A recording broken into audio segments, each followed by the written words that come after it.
हरे कृष्णा। हमारा आज परम सौभाग्य है कि हम लोग श्री राधा कुंड के तट पर यहाँ पर बैठ करके, कहाँ बैठे हैं पता है हमें? कोई आइडिया है? ये कौन सा जगत है? जगत कौन सा है? भौतिक जगत। ये जगत भौतिक जगत है। अभी भौतिक जगत में नहीं हम लोग, तो उसको भौतिक जगत बोलते हैं, जिससे हम लोग बिलोंग करते हैं, जिससे हमारा संबंध अनफॉर्चुनेटली है। लेकिन भौतिक जगत के ऊपर क्या है? आध्यात्मिक जगत, स्पिरिचुअल वर्ल्ड। स्पिरिचुअल वर्ल्ड का दूसरा नाम क्या है? वैकुंठ। क्या बोलते हैं? जहां कोई कुंठ नहीं है, टेंशन नहीं, उसको वैकुंठ बोलते हैं। तो हमारे रूप गोस्वामी पाद जो है, हमारे उपदेशामृत के 9वें श्लोक में ये उल्लेख करते हैं कि भौतिक जगत के ऊपर है आध्यात्मिक जगत, जिसको क्या बोलते हैं? वैकुंठ। वैकुंठ के ऊपर क्या है? वैकुंठ के ऊपर है मथुरा मंडल। क्या है? मथुरा मंडल। तो मथुरा मंडल के ऊपर क्या है? मथुरा मंडल के ऊपर है 12 कानन, 12 फॉरेस्ट ऑफ वृंदावन। जो वृंदावन के 12 वन है ना, ये क्या है? मथुरा मंडल के भी ऊपर है। तो 12 कानन के ऊपर क्या है? 12 कानन के ऊपर है श्री गिरिराज गोवर्धन महाराज की जय। बिल्कुल। और उसके भी ऊपर क्या है? उसके ऊपर है श्री श्री राधा कुंड। हरि बोल। हरे कृष्ण। भौतिक जगत में जो है बद्ध जीवात्मा निवास करते हैं। इसका रीजन प्रभुपाद जी बहुत सुंदर तात्पर्य में बताते हैं। श्रील भक्ति सिद्धांत सरस्वती ठाकुर भी अनुवृत्ति, अपनी जो उपदेशामृत के ऊपर टीका है, उसमें भी बहुत सुंदर बताते हैं। तो वो बताते हैं कि भौतिक जगत में जो है सब बद्ध जीवात्मा है, लेकिन आध्यात्मिक जगत ऊपर है, क्योंकि वो लोग कौन है? सभी नित्य मुक्त आत्मा है, नित्य रूप से भगवान के सेवक है वैकुंठ लोक में। लेकिन वैकुंठ लोक में देखा जाए तो 2 ही प्रकार के रस है। एक है शांत रस, दूसरा है, क्या हो गया? सांप सुन गया आपको? सो रहे क्या आप आंख खोल के? दूसरा रस कौन सा है? दास्य। जग गए कोई कोई जग गया। सो दास्य रस और शांत रस, यही 2 रस अवेलेबल है। किसमें? वैकुंठ में। ये प्रॉब्लम है। प्रॉब्लम नहीं है, अच्छा है वो भी वैकुंठ। ऐसा नहीं सोचना चाहिए मैं गोलोक जा रहा हूं, तुम इधर वैकुंठ जा रहे हो। अरे वैकुंठ लोक। लेकिन 2 रस ही है वहां पे, 2 ही ऑप्शन है आपके पास। जीवात्मा को ज्यादा ऑप्शन चाहिए ना। लेकिन मथुरा मंडल में जाएंगे तो मथुरा मंडल में 5 ऑप्शन है। कौन कौन से? शांत रस, दास्य रस, साख्य रस, वात्सल्य रस और माधुर्य रस। ये 5 मथुरा लोक में है। लेकिन ये सारे जो है ऐश्वर्य भाव में है। ये सारे रस हैं, 5 रस है, लेकिन ये सब ऐश्वर्य भाव में है। तो भगवान श्री कृष्ण को क्या अच्छा लगता है? ऐश्वर्य शून्य भक्ति अच्छी लगती है। तो प्रेम रस निर्यासन करिते आस्वादन, राग मार्ग भक्ति लोके कुरिते प्रचारण, रसिक शेखर कृष्णा परम करुणा, यही 2 हेतु होते इच्छा उद्गर्म। भगवान बोले अरे हर कोई जो है वैदिक भक्ति साधना भक्ति करता है, मेरे को जो है ये माधुर्य का अनुभव करना है। तो अगर इसके ऊपर क्या? मथुरा मंडल। मथुरा मंडल के ऊपर क्या? 12 कानन। तो 12 कानन में भी ये 5 रस है, लेकिन ये 5 रस कैसे हैं? ये ऐश्वर्य भाव से रहित है। ऐश्वर्य भाव से रहित है ये 5 रस। तो इसीलिए मथुरा मंडल जो है ये गोवर्धन से भी, सॉरी, ये जो है मथुरा मंडल से भी ज्यादा श्रेष्ठ है। ठीक है। फिर उसके ऊपर को क्या है? गिरिराज गोवर्धन। आपको एक बात बताऊं, गिरिराज गोवर्धन में जो है सिर्फ और सिर्फ माधुर्य, ओनली माधुर्य। लेकिन प्रभु जी हम देखते कि कुछ सखागण भी आते हैं। हाँ, इनको परम नर्म सखा बोलते हैं, परम नर्म सखा। तो ऐसे सखागण जो होते हैं, बहुत गिने चुने सखा होते हैं, जैसे सुबल, श्रीधाम, मधुमंगल एग्जाम्पल। यही लोग गोपियों के साथ कुछ आदान प्रदान करते हैं, वरना बाकी सब गोपों को भी गोवर्धन में एंट्री अलाउड। तो सोचिए कहां आ गए हम लोग, कहां आ गए? कोई आइडिया है? भौतिक जगत से इतने दूर, इतने ऊपर, इतने उच्च स्थान पे। क्या आप लोग कल्पना कर पा रहे हैं? या धूप की वजह से चिंतन हट गया, या फिर भूख की वजह से थोड़ा प्रॉब्लम हो रहा है? प्रभु जी प्रसाद खिलाओ, फिर दिमाग दौड़ने लगेगा। थोड़े टाइम की बात है। यस। तो ये है गोवर्धन। और फिर गोवर्धन के भी ऊपर जो है क्या है? श्री श्री राधा कुंड। तो राधा कुंड कोई जो ऑर्डिनरी तालाब नहीं है, ये श्रीमती राधा रानी का जो है कृष्ण के प्रति प्रेम है, इसका लिक्विड रूप, लिक्विड प्रेम, जो हम थोड़ा आस्वादन करते हैं, लिक्विड प्रेम।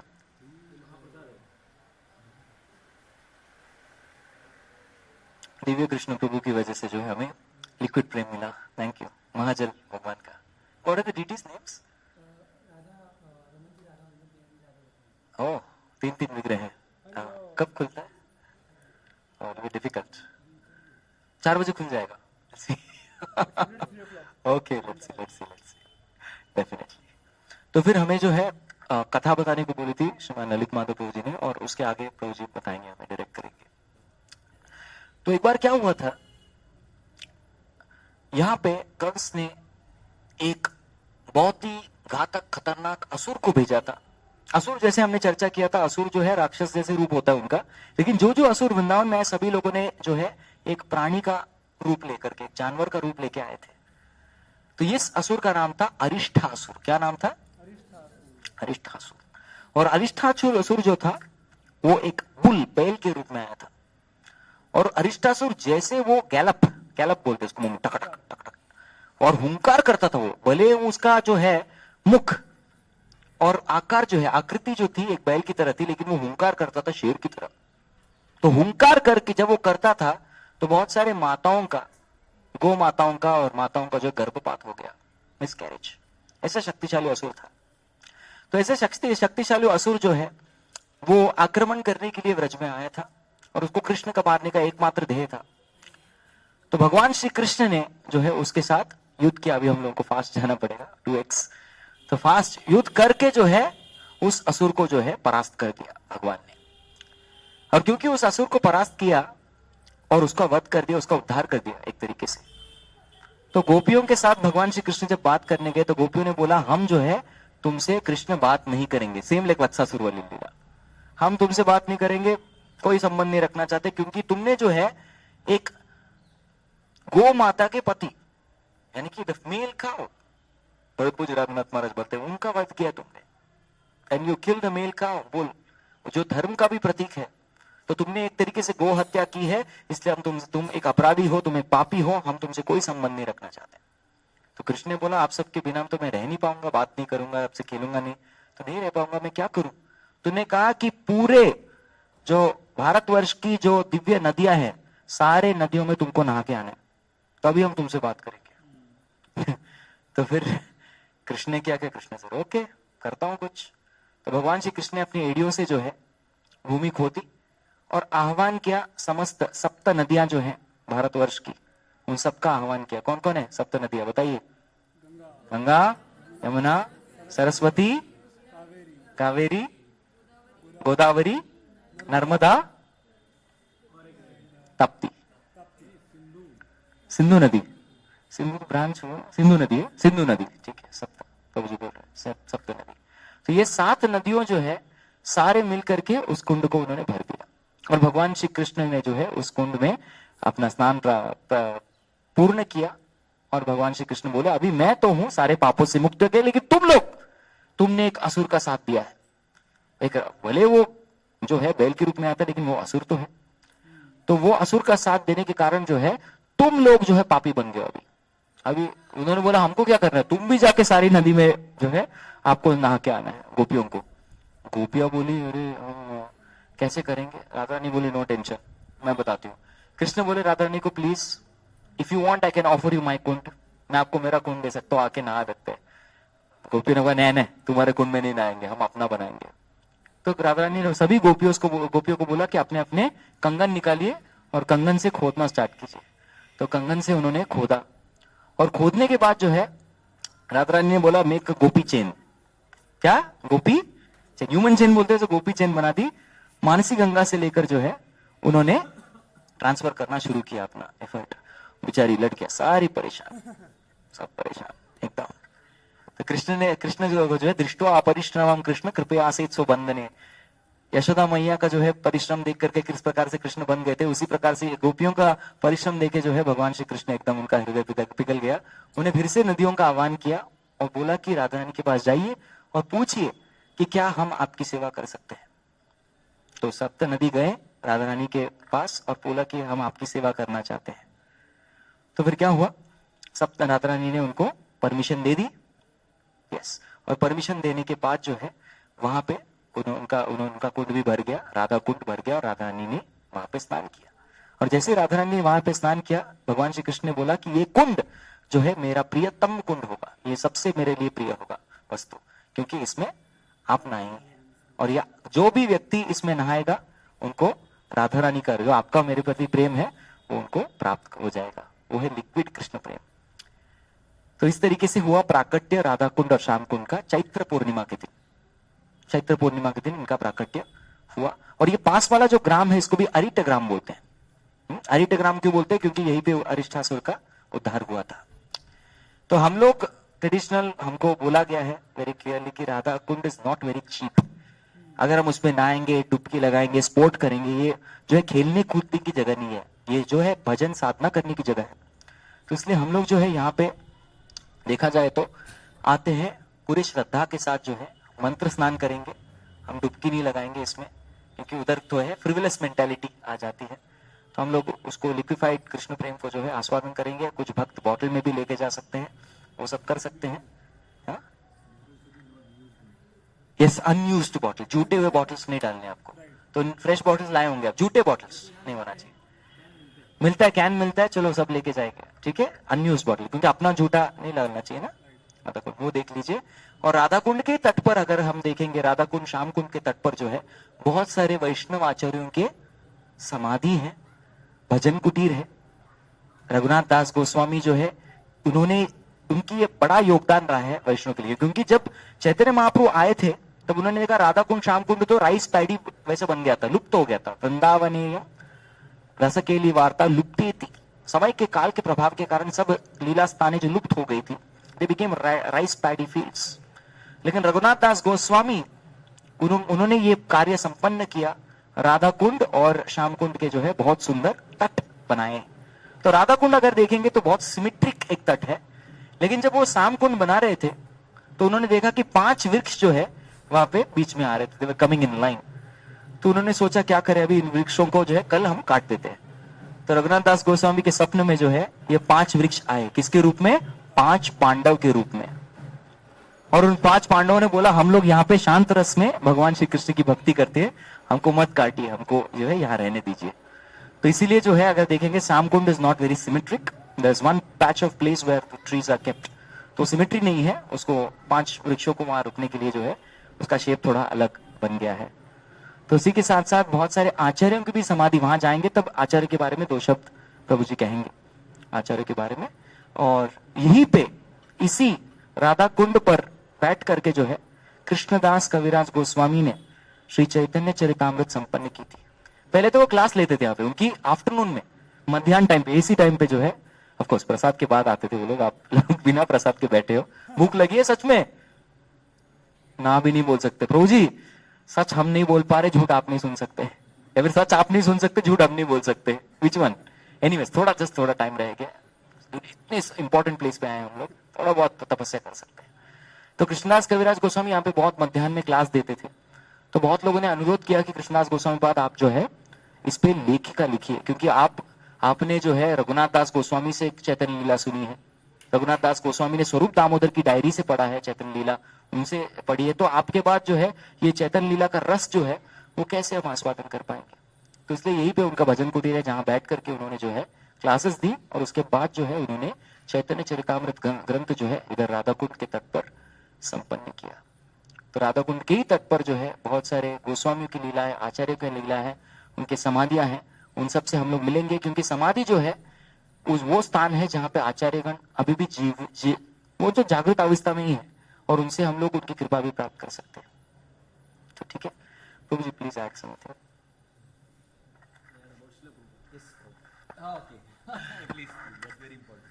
हरे कृष्णा। ये जो प्लेस है हमारे लिए ज्यादा महत्वपूर्ण और किसके लिए, क्योंकि श्रील प्रभुपाद जी उनके गुरु महाराज को जब मिले थे, तो यहाँ जब एक बार वृंदावन यात्रा श्रील भक्तिसिद्धांत सरकार ठाकुर के गुरु जो यहाँ यात्रा लेके आए थे, तो श्रील प्रभुपाद जी थे, उनके बेटे थे वृंदावन, दोनों उनके साथ जा रहे थे। तो उन्होंने कहा था कि जब भी आपको पैसे मिले तो आप क्या करना, किताबें छापना। तो उनको ये इंस्ट्रक्शन ये राधा कुंड के तट के ऊपर मिला था। इसलिए पूरे इस्कॉन में हम जब पूरी देखते इतना, तो श्री भक्ति सिद्धांत सर्वे जो ये जो आज्ञा थी वो आज्ञा ये उनको वृंदावन का जो ये राधा कुंड के तट पे उनको मिली थी, क्योंकि उस समय ऐसा हो रहा था कि जो गौड़िया मठ में उस समय बहुत सारे डिफरेंसेस ओपिनियन हो रहे थे उनके ऋषि शिष्यों के बीच में। उनको लग रहा था कि अभी आगे गौड़िया मठ आगे कैसे जाएगा, मगर हमारा जो उद्देश्य में प्रीचिंग इज एसेंस, प्रचार ही सार है। तो श्री भक्तचंद ठाकुर ने कहा था कि मेरा जो बाग बाजार का जो मंदिर है उसका मैं मार्बल निकाल के बेच के उसकी किताबें छापूंगा मैं, इतना तक वो बोले थे। तो कहने का उद्देश्य है कि जो यह बहुत ये हिस्टोरिकल जो इंस्ट्रक्शन प्रभुपाद को ये इस पे मिला था। और यहाँ पे आपको उस दिन यहाँ मैंने रघुनाथ दास गोस्वामी के बारे में बताया था कि जब वो एक बार ऐसे, ये तो बहुत अच्छा लग रहा है सर, मगर मई महीने में जब आएंगे आप तो आप पैर नहीं रख पाएंगे इधर, इतना गर्म होता है, 49 डिग्रीज 48 डिग्रीज कभी कभी जाता है यहाँ। उस समय यह बैठ के राधा कुंड के तट पर बैठ कर जप कर रहे थे, तो उस समय श्रीमती राधा रानी अपने पल्लू से उनको छाव देती है, तो ये जगह एग्जैक्टली वही है। और एक बार ऐसे वो जप करते समय बाघ शेर आया था पानी पीने के लिए राधा कुंड में, तो भगवान कृष्ण छड़ी लेके खड़े थे सनातन रघुनाथ दास गोस्वामी का रक्षा करने के लिए। तो ये जगह यहाँ वो है। रघुनाथ दास गोस्वामी यहाँ बहुत सारा उन्होंने भजन किया, तो उनका भजन कुटीर भी है, उनका समाधि का स्थान भी यही है। जैसे आपको उस दिन बताया था कि कपूर जो आया था जो बद्रीनाथ में मिलने भगवान को, बद्री विशाल को, तो बद्री विशाल ने कहा था उनको कि आप क्या कीजिए, राधा कुंड की स्थापना के लिए रघुनाथ दास गोस्वामी को ये राधा कुंड स्थापन करने के लिए जो घाट बांधने के लिए उनको पैसे यहाँ दीजिए। तो घाट वो एग्जैक्टली वही घाट यहाँ है। सो इट्स वेरी हिस्टोरिकल, बहुत कुछ मेरे परम राधा स्वामी महाराज ने इसके ऊपर 3-4 घंटे का प्रवचन दिया है, हम आधे घंटे में कर रहे हैं। मतलब सोचिए इसमें हमने कितनी नाइंसाफी की है। तो इसमें बहुत कुछ बोलने के लिए, मगर अभी हमारे पास समय नहीं है, इसलिए हम आगे जाके विल गो है। अभी रघुनाथ दास गोस्वामी की समाधि में जाएंगे हम, और प्रभु जी से बताया कि कृष्णनाथ गौराज गोस्वामी यहाँ चैतन्य चरितमृत वो भी जगह में जाएंगे। और पांडव वृक्ष वहां जाएंगे। और उसके आगे एक जीवा है जो गोवर्धन की, जहाँ एक बार वो कुआं है, वहां कुआं खोदते समय खून निकलने लगा था पत्थर में, तो गोवर्धन जी रघुनाथ दास गोस्वामी सपने आके बोलते कि ये जो कुआं है एक्चुअली वो मेरी जीवा है। तो ये, और उसके आगे एक इमली ताल जो है, जो सॉरी महाप्रभु चैतन्य महाप्रभु की जो बैठक है वहां, इट्स ताल वृक्ष जहां है, वहां चित्तमोह बैठ के भजन करते थे। That place is also there. तो ये करके हम then will go to back to our रक्षास। हरे कृष्ण।